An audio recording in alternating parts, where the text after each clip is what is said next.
back to my channel. Welcome to today's video, a video that I am terrified to film. If you guys know me, you know that I struggle with mental health, okay? We know that like my mental health is constantly always plummeting. Hey, we all know this by now. So normally on my channel, you guys see me read like happy books, like cute, fun, silly romance books. It's totally different this time. I'm gonna be reading sad books for a week, and I am so nervous about this. I honestly have been putting off this video for like weeks and weeks and weeks because I've had it planned forever, but I was always kind of just like, is this actually gonna hurt my mental health even more? But alas, here we are. Welcome to yet another video where this time I'm gonna be reading sad books for a week. Oh my gosh. He was determined not to ruin it for himself.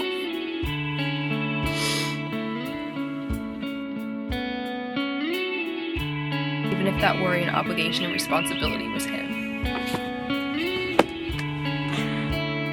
Decided that certain experiences are off limits for you, but they're not.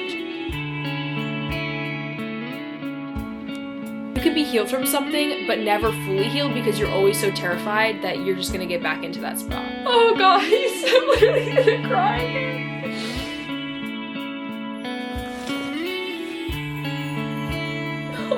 Thought it was what I wanted, to be loved and admired. Now I think perhaps I'd like to be known.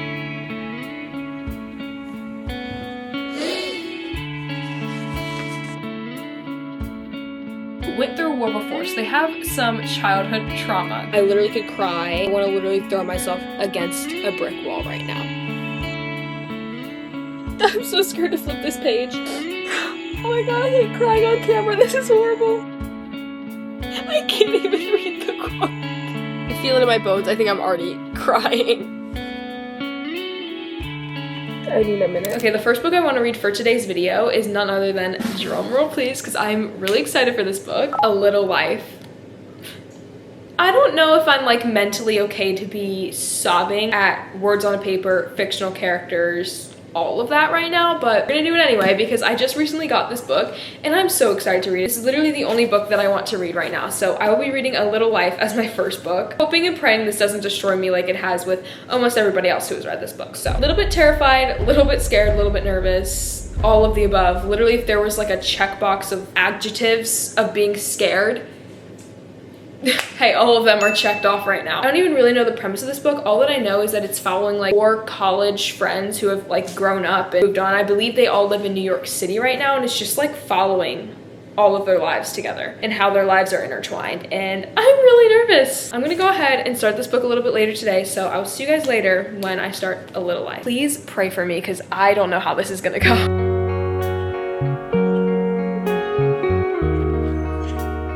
It says they were quiet again. Somewhere along the way, he knew it had been silently decided among the 3 of them that he would be primarily responsible for Jude, and this, he recognized, was Malcolm's way of presenting him with a difficulty that needed a solution, although what exactly the problem was, or what the answer might be, he wasn't certain, and he was willing to bet that Malcolm didn't know either. For the next few days, he avoided Jude because he knew if he were alone with him, he wouldn't be able to stop himself from having a conversation with him, and he wasn't sure that he wanted to, or what the conversation would be. Because they know each other so well, and because they've been friends for so long, they know each other's coping mechanisms and like the way that they deal with things. One of the quotes also from this book that I cannot find right now, I can't really help Jude in the way that I would help other people, because the way that I would help other people through this is I would like force them to stop, and I would like force them to say exactly what's going on and everything, but you can't be that strict and that like cutthroat with Jude. It's very difficult. I know I'm saying like, oh, I'm not gonna cry, but if anything happens to Jude, or if this keeps being a reoccurring thing that comes up, I know I'm gonna cry because I've never had this be talked about in a book that I've read before, and I'm nervous because it is a little bit triggering, but it's okay. So I'm on part 2, The Postman. I think there's like 5 parts to this book, and I'm currently like 90 something pages through. So I'm gonna continue reading. I am really scared because there are already a lot of things that I feel like if we continue to talk about these things, it could bring me to tears. So I'm foreseeing that in my future, but right now I'm kind of like, why are y'all crying this early? Like, I don't know, maybe it's because I already read deep books like all the time. But anyways, I'm on part 2, so let's continue A Little Life.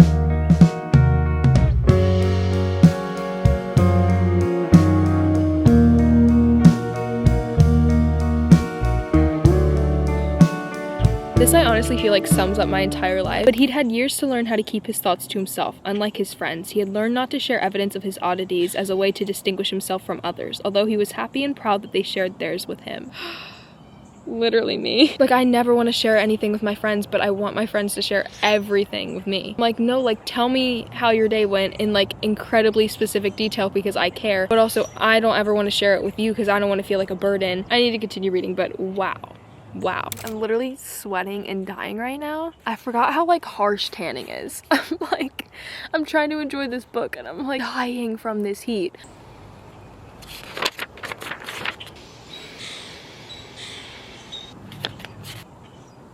Oh my gosh. My heart goes out to Felix too, and Felix is not even like one of the main characters. He has been in like 2 pages. I guess this book so far has just been like a testament to everybody struggling through something and everybody's going through something. Be careful about the way that you treat people and the way that you walk through the world, because literally every single person is dealing with something also. Like, your issues are no bigger than someone else's. And that's truly what it's like boiling down to. Like, that's how I'm feeling about this book so far, is just because even like the side characters, but not even really side characters, like people who are on the page for like a split second, you learn about their backstory a little bit and you learn about what they're dealing with, and it's like clicking something in my mind to be like, that person is also struggling with something and it's difficult in its own way. So who's to say one person's issues are bigger than another person's, because I don't know, you're all just dealing with something at the same time. That's what I'm trying to say. Felix is struggling with loneliness and not having any friends, and I'm like, oh my god, literally me too.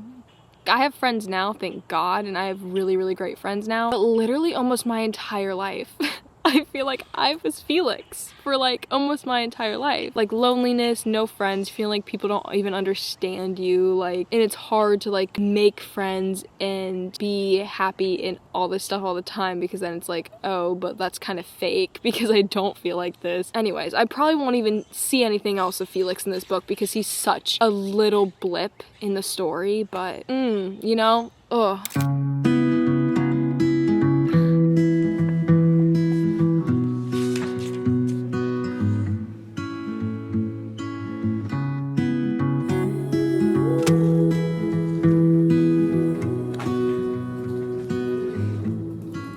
Okay everyone, it's officially update time on A Little Life. I am currently 233 pages into this book, so I have a good chunk left. But I did want to talk about this book a little bit because I didn't know what to expect going into this book. I genuinely didn't even really understand exactly what it was about, and now I feel like I could fully grasp what this book is, and I feel like I need to relay that information to you guys. You get so choked up with emotion while reading this book, and I was not really expecting that, because I feel like normally now I wouldn't say I'm a strong person, okay? I wouldn't say I'm a mentally strong person. We all know that would be a lie.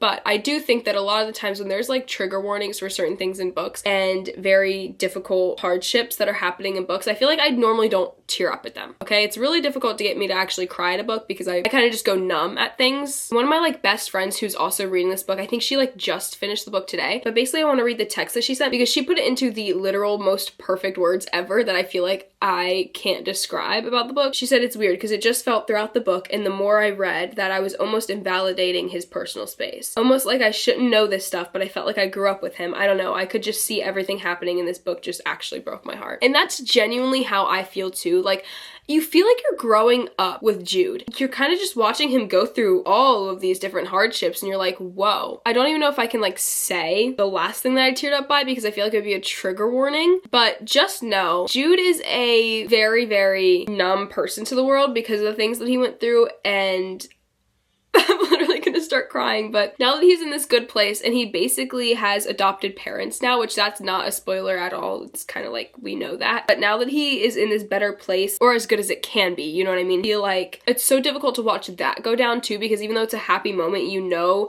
how much crap he went through, and he's still second guessing every little thing that he does, and it just really, it hurts my heart. This book has 800 pages. That is absolutely insane. I'm literally gonna be like this guy on the cover, okay? That is gonna be me by the end of this book, because I already had to take a break one time. I was reading a part of this book and it was all like happy-go-lucky for a good while, and then something like crazy tragic happened and I literally just put the book down. I had to get up. I went and I did the dishes.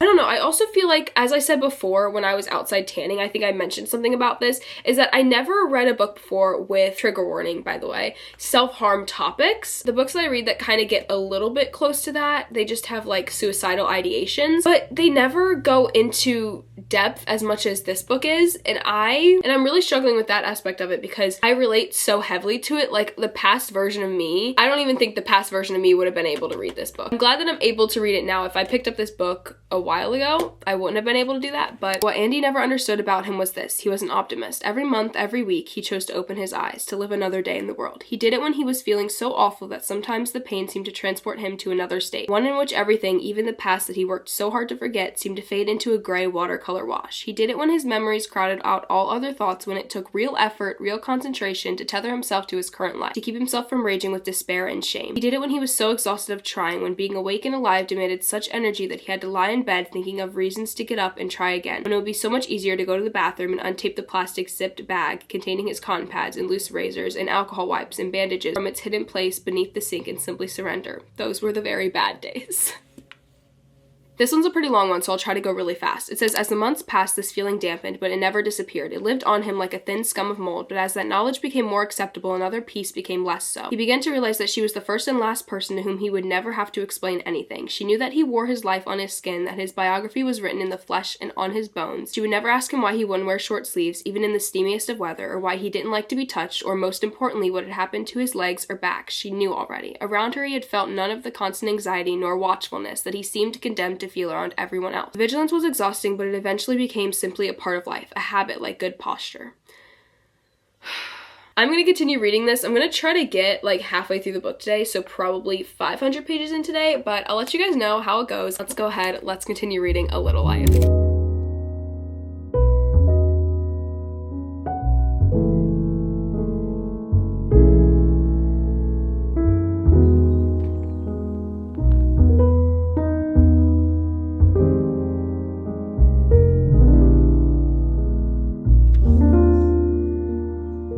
Update, I'm officially on part 3. I don't know how to feel about this because right now everything's going good. So nervous because I know something bad's gonna happen. I can feel it in my bones. And I'm turning on the camera to talk about it because I'm nervous and I don't want to flip this page. Like literally I'm just sitting. It's part 3.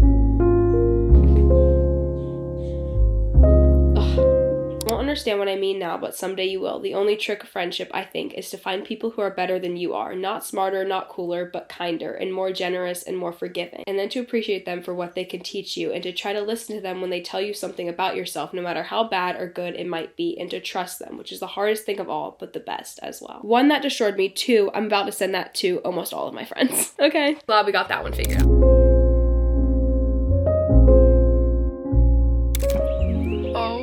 Guys, I officially have some updates on A Little Life. I don't want this book to take up the entire video. Like, we have other books to read, obviously, but I already have a bunch of quotes that I need to share. Like, it's bad. I'm, like, underlining a lot of things already. One quote I really want to read to you guys says, the thing he hadn't realized about success was that success made people boring. Failure also made people boring, but in a different way. Failing people were constantly striving for one thing, success, but successful people were also only striving to maintain their success. It was the difference between running and running in place, and although running was boring no matter what, at least the person running was moving through different scenery and past different vistas. I had a bunch more, but I don't really think I'm gonna share all of these because it's a lot.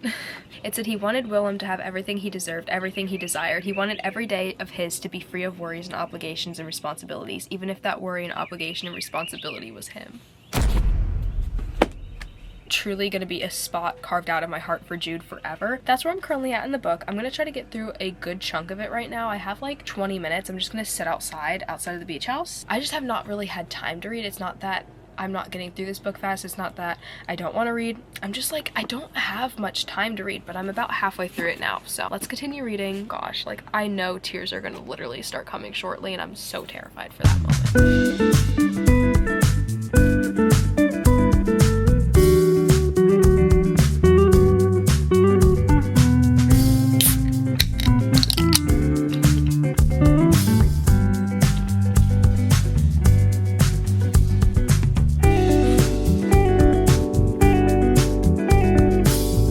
sometimes that you've decided to convince yourself that you're somehow unattractive or unlovable, and that you've decided that certain experiences are off limits for you, but they're not, Jude. Anyone would be lucky to be with you. Willem and Jude's friendship actually just heals a part of my soul. Okay, that's all.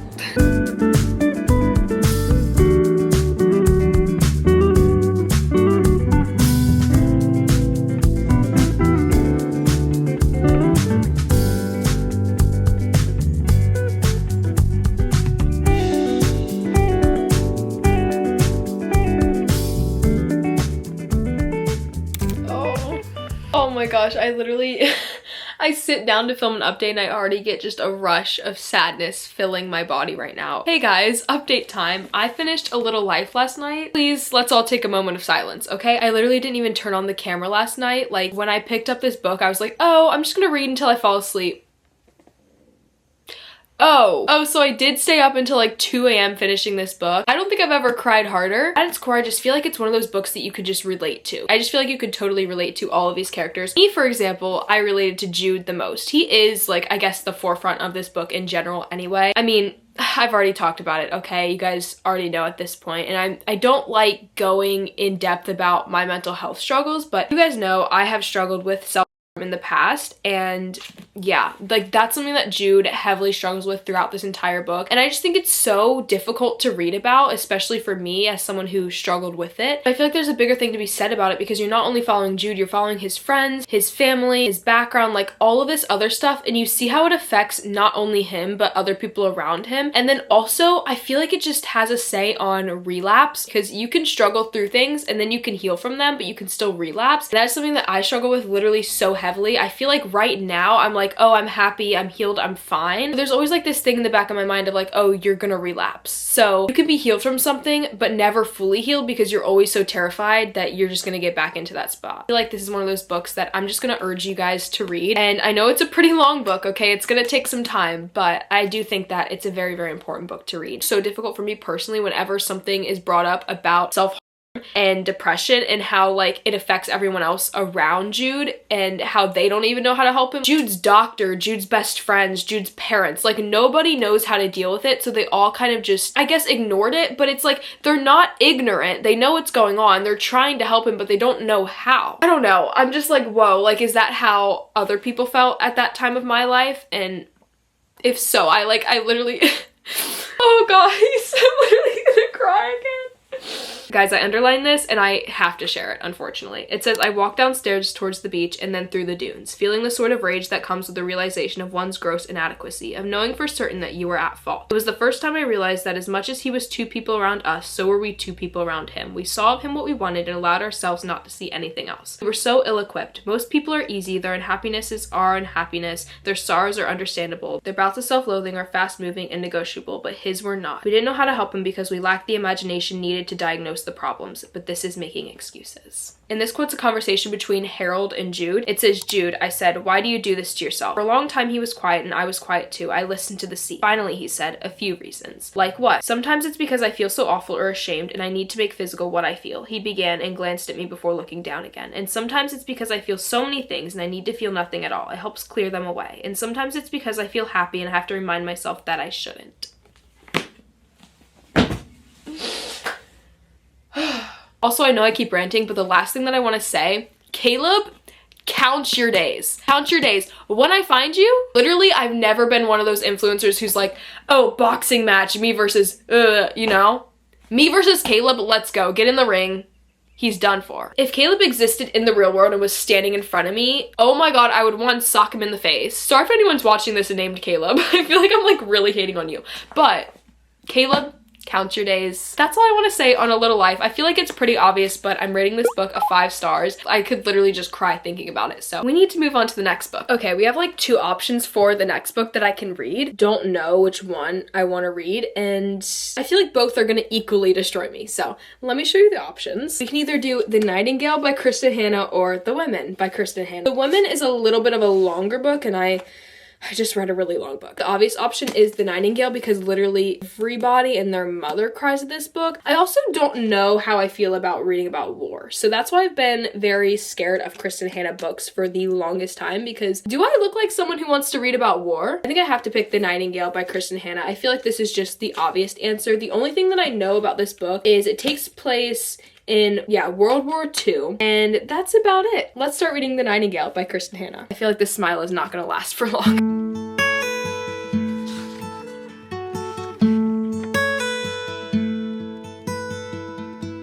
Going into this, the most nervous that I probably ever have gone into a book. It starts off in the first line says, "If I have learned anything in this long life of mine, it is this. In love, we find out who we want to be. In war, we find out who we are. Today's young people want to know everything about everyone. They think talking about a problem will solve it. I come from a quieter generation. We understand the value of forgetting, the lure of reinvention." It continues. It says, "Lately, though, I find myself thinking about the war in my past, about the people I lost. It makes it sound as if I misplaced my loved ones. Perhaps I left them where they don't belong and then turned away, too confused to retrace my steps. They are not lost, nor are they in a better place. They are gone. As I approach the end of my years, I know that grief, like regret, settles into our DNA and remains forever a part of us."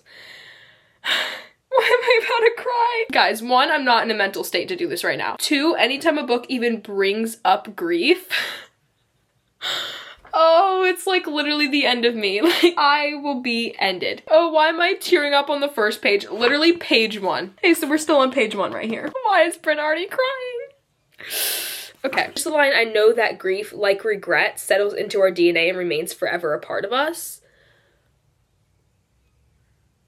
Stop it right now.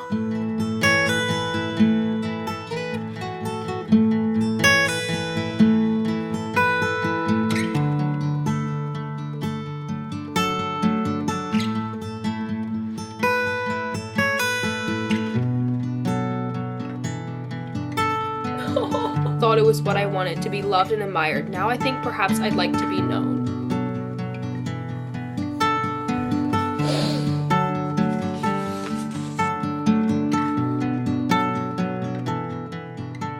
Oh my gosh.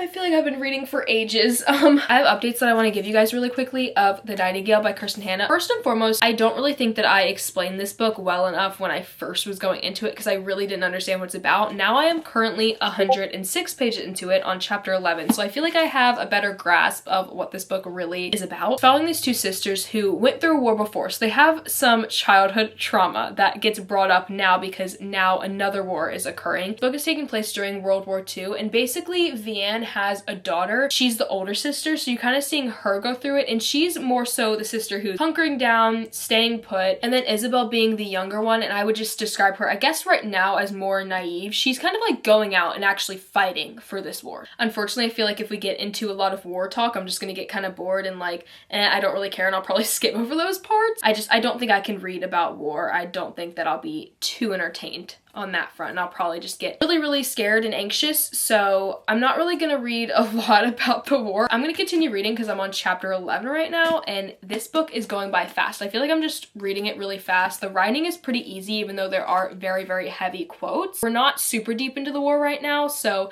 I'm not bored. Not much to really talk about right now. I'll give you guys some updates a little bit later, so I'm gonna continue reading The Nightingale by Kristen Hanna. Oh, I'm so nervous. Oh my gosh.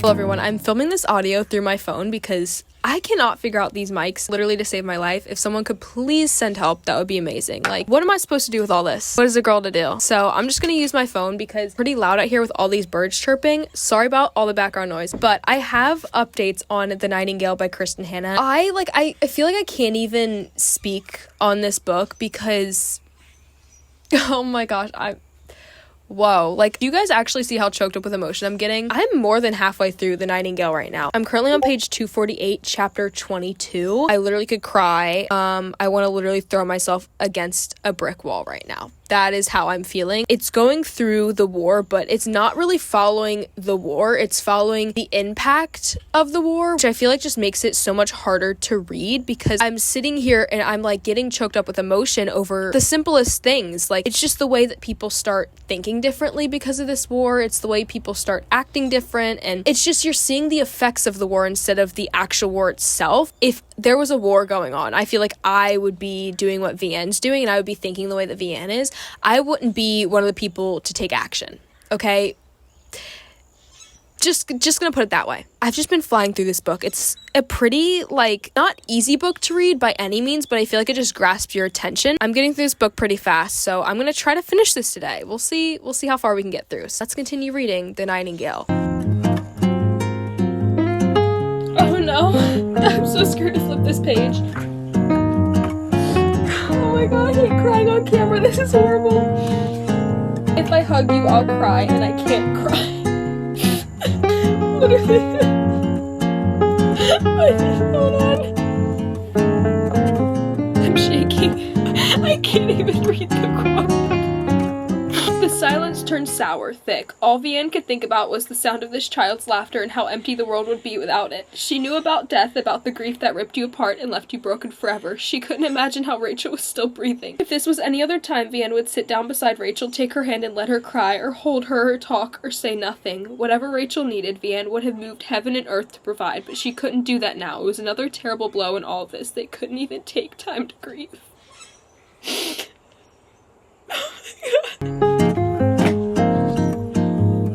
Vianne knew Rachel wasn't asking how to hide in the barn. She was asking how to live after a loss like this, how to pick up one child and let the other go, how to keep breathing after you whisper goodbye. I need to go.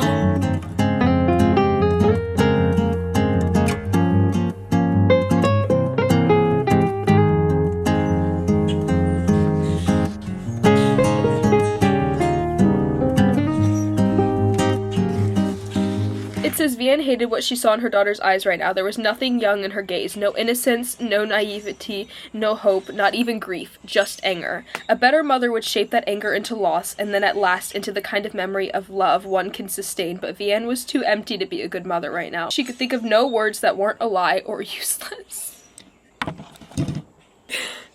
Hello everyone, it's officially a lot later. I try to come on my channel and be happy. I start this clip and I'm like I had to take a second before starting this clip and turning on the camera because I'm gonna cry. I can feel it in my bones. I think I'm already crying. One of these quotes says, "You are going to love it, Captain Dan, and your new family will love and adore you. Maybe they will even have a puppy like you've always wanted."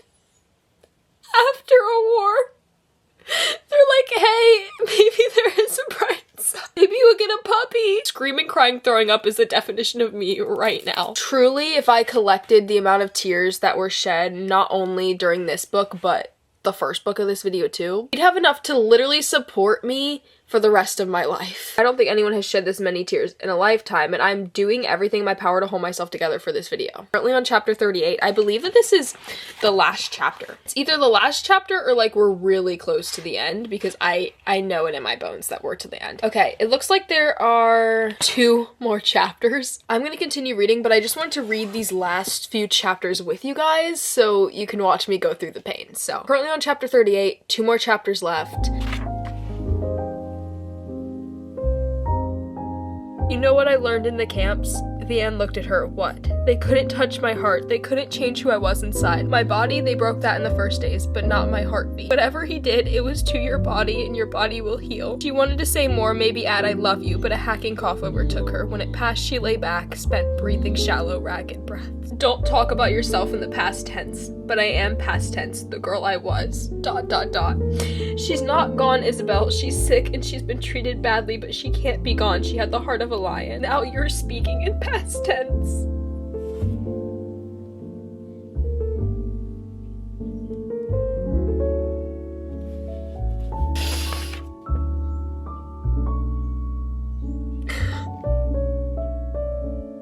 Oh no, it's a letter from their father. Isabel and Vianne, what I do now, I do without misgiving. My regret is not for my death, but for my life. I am sorry I was no father to you. I could make excuses. I was ruined by the war, I drank too much, I couldn't go on without your mem, but none of that matters.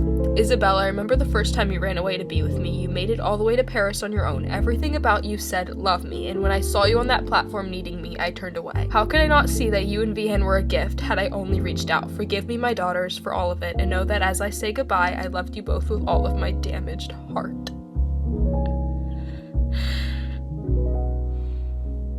I smile at them, my two boys who should have broken me but somehow saved me, each in his own way. Because of them, I know now what matters, and it is not what I have lost, it is my memories. Wounds heal, love lasts, we remain.